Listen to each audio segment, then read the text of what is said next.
Здравейте! Казвам се Силвия Тенева и с това видео ще ви разкажа малко повече за курса Хармония в взаимоотношенията, мит или реалност. Много се вълнувам за този курс, защото той е първия, който се осмелявам да предложа. До сега съм правила събития, които са били еднократни, въпреки че вече 10 на години пътувам в това обширно поле на общуването.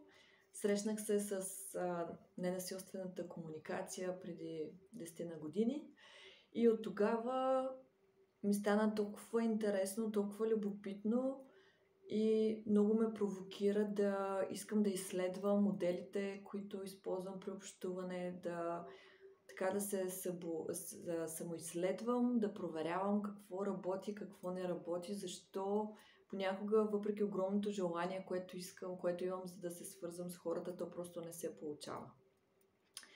И преминах различни обучения, както в България, така и в чужбина. И сега някакси вече имам доста натрупани знания, които бих искала да предложа и на вас. Защото забелязвам, че темата за общуването е много ценна, много важна. Всеки от нас има огромна нужда в някакъв момент от живота си да се чувства свързан, обичан, подкрепен, но тази липса на знания, умения по въпроса понякога доста пречат. Срещите ще бъдат 8 на брой, като ще започнем с въведението в ненасилствената комуникация. Има много информация по темата, така че сега няма да навлизам в подробности в нея. Само ще кажа, че това е един метод, който един прекрасен човек, доктор Маршал Розенберг, всъщност въвежда, като той е психолог, занимавал се много време с изследване на агресията, как се поражда и така нататък. Пътя му е изключително интересен и вдъхновяващ. И за съжаление пътя му на Земята приключва преди 10 на години, но центъра, който основава по ненасилствена комуникация, продължава с пълна сила да вдъхновява все повече хора по света да обръщат внимание за как общуваме и не само с другите, но и най-вече с себе си. Друга важна тема ще бъде за емоциите, защото много често емоциите са просто пречка, която се появява пред нас, или поне така ги приемаме, а всъщност те са едно огромно богатство, което може да ни разкрие много за нашия вътрешен свят, за нашите нужди, за нашите потребности и е много обогатяващо, когато можем да ги разбираме, да ги приемаме, вместо да се опитваме да се отървем от тях, да ги потулим, да ги потушим и да се правим, че изобщо не съществуват. Друг много важен аспект, който ще разгледаме в курса, е емпатията. Тази към себе си, тази към другите, като тук аз включвам и умението за слушане. Защото за да можем наистина да дадем емпатия, без значение на кого, всъщност трябва да имаме голям фокус върху това как слушаме. Искаме ли наистина и от какво място тръгваме, за да се свържем с човека от среща. Няма как да пропуснем 4 стъпки в ненасилствената комуникация, които са така много известни. Разбира се, ще говорим за тях, ще практикуваме. Курса няма да е само думи, той ще бъде основно преживяване и практика.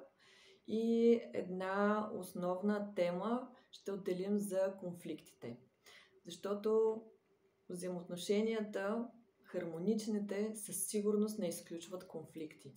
Това, което обаче включват, е осъзнато присъствие в конфликта, осъзнато влизане, излизане, справяне с ситуацията и всъщност разпознаване на конфликта като сблъсък на стратегии, а не толкова като сблъсък на нужди. Така че там също ще си поговорим доста за него.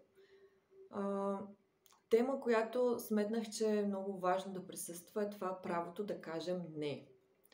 поне сред повечето хора, които аз общувам, много по-лесно сякаш ние да кажем да, но когато дойде момента да кажем твърдо не на предложение, идващо отвън или дори някой път и на наше отвътре, всъщност тогава ни е много по-трудно, така че смятам да отделим една цяла тема точно за правото да кажем не.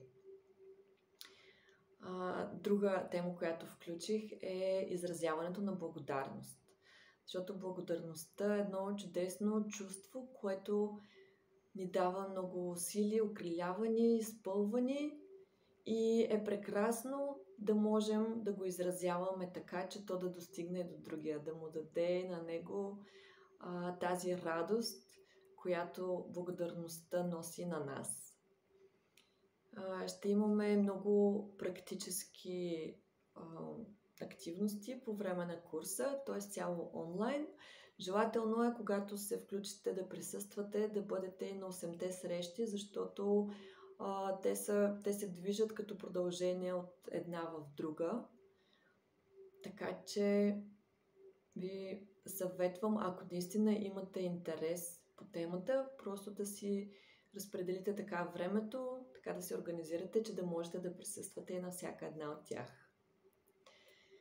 Започваме на 1 януари. Срещите ще бъдат всеки четвъртък, 8 поредни четвъртъка от 18:30 часа до 20:15, като общо взето това, което ще имате нужда, е едно спокойно място, където да можете да се отпуснете, да се чувствате безопасност, да можете спокойно да споделяте това, което е на сърцето.